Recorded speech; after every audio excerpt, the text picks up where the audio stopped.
My sister forgot to save a seat for me at Thanksgiving. Said there weren't enough chairs. But her friend from work had a spot right next to my mom. I didn't argue. I just picked up my pie, smiled, and left. They called me dramatic. I didn't yell. I just crossed my name off their loan. And then, it annoyed me more than I expected. Not just the act itself, but the smug way she did it, as if she had been planning it for weeks. Then I decided, before even putting the pies on the table, that revenge would be inevitable. Thanksgiving in our family has never been easy. My sister always tries to turn it into some kind of grand spectacle, mainly to show off her house, her decorations, and her sausage slices, as if it were a magazine shoot. I usually just play along. I bring food, help clean up, and make her feel like the hostess of the year. But this time, the atmosphere was different from the moment I walked in. The table was already set. All the chairs were taken, all the places were set, and the wine was poured. I immediately noticed that my seat, the one I always sit in, next to my mom, was taken. In its place sat a woman I had never seen before, who was deep in conversation with my mom as if they were old friends. I asked my sister casually who she was. She said it was Heather. From work. Then she added that there weren't enough chairs, but I could squeeze in at the bar if I wanted to. I turned around and saw a single bar stool next to the kitchen island. No plates, no napkins. Just an open bag of chips and someone's half-empty bottle of soda. She didn't even try to pretend she was upset. That's what got to me. Not the lack of a chair, honestly, I could have eaten standing up, but the look on her face. It was as if she had just crossed something off her list. I left the chocolate cake on the table. It was for the kids. But I took the nut one, my favorite, and left without saying a word. No drama. No shouting. I just walked out quietly, knowing it would hurt her more than any words I could say. As soon as I got in the car, the messages started rolling in. My sister said I was making a mountain out of a molehill. My mom said Heather didn't have anyone else. My dad called later and said I was being cold, especially on a holiday. I didn't answer. Instead, I opened our shared Google document. The one where we tracked my sister's car loan, the one I signed when she couldn't get it herself. I deleted my name from the entire document. Then I stopped the automatic transfer that paid half of her monthly bill. At the top of the table, I wrote, insufficient support. Payment declined. Let's see how many chairs they have when the bank starts calling. The first late payment didn't come until 3 weeks later. I knew the exact date because I was keeping track. Not because I was petty, at least that's what I told myself, but because I wanted to see how long it would take her to realize that I was no longer supporting her. It turned out she noticed very quickly. It was Tuesday morning. I was making coffee when my phone lit up with messages from her. She didn't even try to sugarcoat it. Did you cancel the loan payment? The bank just sent me a letter. Are you serious? I didn't respond. She called. I sent it to voicemail. She left one, actually 3 messages, and by the third, her tone had changed from angry to panicked. The thing is, she can't afford this car on her own. She bought it 2 years ago, brand new, with all the bells and whistles, because she needed reliable transportation for work.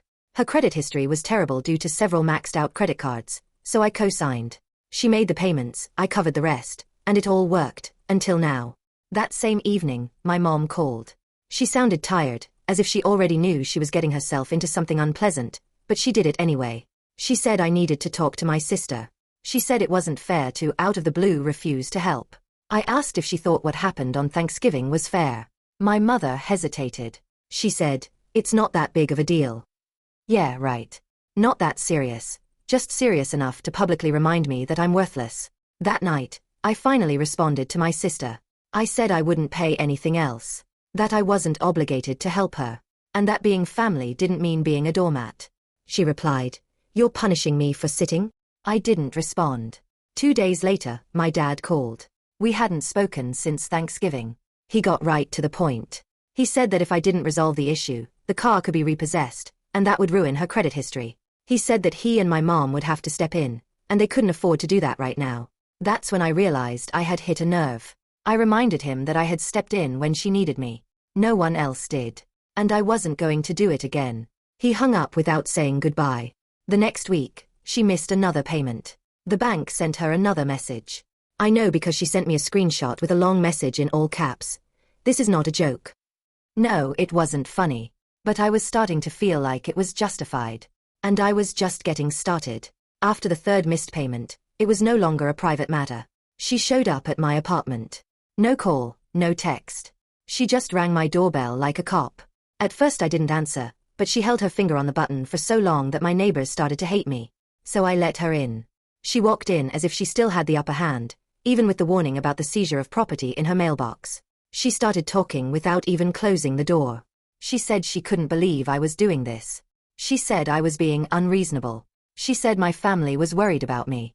I told her to sit down. She refused. So I stayed standing. I asked her point blank if she had planned that stunt for Thanksgiving. The missing chair. The fake apology. Replacing Heather. She didn't argue. She just shrugged and said I was too sensitive about little things. Then I laughed. Not because it was funny, but because she had no idea how deep she was in.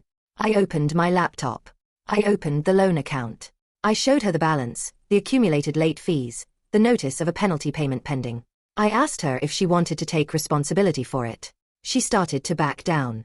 She said she could take responsibility for the payments, but now wasn't the time. She said the kids had activities.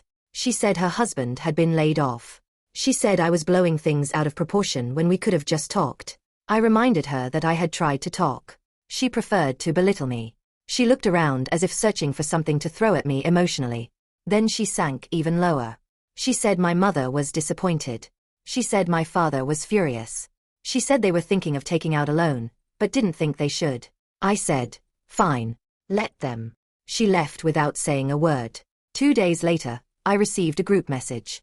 It was from my mom. She wrote that they would step in and help her, for now, but that this whole situation had created a deep rift in the family and that I needed to seriously think about how I was behaving. I didn't respond. Instead, I opened another document. This one was more personal. My budget file. The one with the family emergencies section. In that section, there was $5,000 for a dental procedure my sister's child needed next summer. I deleted that amount. Then I opened my email. I found a saved draft titled, When They Cross the Line. I clicked, Send. It was an official form sent to the lender that released me from any voluntary obligations related to the remaining debt. They couldn't make me pay. They couldn't anymore. The next day, my mom called again. This time, she didn't even say hello. She said, "You just made life difficult for all of us." I replied, "Fine." There was silence on the line. Then she hung up. It wasn't even Christmas yet. By Christmas, I was officially a thief. It all started with little things, passive-aggressive messages, awkward silences in the family chat, my name being accidentally left out of Secret Santa gifts. But by Christmas Eve, the cold treatment had turned into a full-scale strategy meeting against me. And I only found out because my cousin Jenna spilled the beans. They were trying to find a solution to help my sister keep her car. My parents couldn't afford the full payment, so they started suggesting that everyone chip in. Family support. Shared burden. Literally a collection plate passed around in the name of peace. But, of course, I wasn't included. Because, apparently, I was the reason everything happened. Jenna sent me a screenshot of a message from my mom. If Amanda had continued to help until the summer, we wouldn't be in this mess. As if I was the one who ruined the loan. Not the one who spent 2 years collecting money while my sister bought designer handbags and threw Pinterest-worthy birthday parties for her kids. I didn't say anything. I just watched from the sidelines as the group quietly fell apart, and I let it happen. Then, 3 days after New Year's, my sister called me again. I didn't answer. She left a voicemail. She was crying. Real tears, or almost real. She said the loan company was threatening to seize her property. She said her husband was furious. She said the children didn't understand why their mother was always so sad. She asked me, no, begged me, to come back in March. Just until the tax refunds came in. Just until everything stabilized. I listened to the voicemail twice. Then I deleted it. The next day, my mother came to see me. Without warning. Without an invitation. She said that the family was on the verge of collapse. That I was punishing people who had done nothing to me. That Heather was a guest, not a threat. That a chair wasn't worth destroying a relationship over. I asked her if she really believed I left because of a chair. She said yes. That's when I realized she never saw me for who I really am. I told her about the fund I deleted. The $5,000 I had been saving for my sister's child's surgery. I told her that now I wouldn't pay for it either. She looked at me as if I had said I had hit a dog. She asked, what kind of person would let a child suffer because of their hurt feelings? I replied, one who is tired of being used. She left without saying goodbye. The next day, my sister posted a long, vague Facebook status about how she had been betrayed by the person she was willing to die for. The comments poured in. Vague sympathy. Shared emojis. No one mentioned my name, but everyone knew who she was talking about. I didn't comment. But that week, I updated my will. I crossed out every single person on it, just in case they had any ideas. By mid-February, the car was gone. She didn't announce it. She didn't text me or post a dramatic story. But Jenna told me again. She said she saw my sister's husband driving their old SUV again, the one with the bumper covered in duct tape, and the new car was no longer in the driveway. The loan company had finally come for it. What happened next was what I had expected, but still couldn't believe. My sister began to slowly return to our parents' financial orbit. At first, it was the usual. Borrowing a little here, a little there. Money for gas, groceries, help with after-school childcare. And then one evening, Jenna texted me, "Did you hear? Your sister is moving in with us, temporarily." Of course she is. The excuse was that her rent was too high and she wanted to save up for a down payment. But I knew better. She had exhausted all her options. And now she was crawling back to the only people who could still help her. The best part? My parents allowed it. They took her in. They helped convert the old guest room into a transitional space, which, from what I heard, included new curtains, a TV on the wall, and an espresso machine she didn't need. It wasn't even subtle. My mom called me a few days later to talk, and mentioned in passing that my sister's kids would be staying with us for a while. She said it would be nice to have them around. Then she added that she hoped we could all get together for Easter. I didn't say anything. Then she said, "I know everything is complicated, but family is family." That phrase again. I asked her if she thought it was fair to let someone into her home who had never apologized, never taken responsibility, and completely expected others to clean up after her. She didn't answer.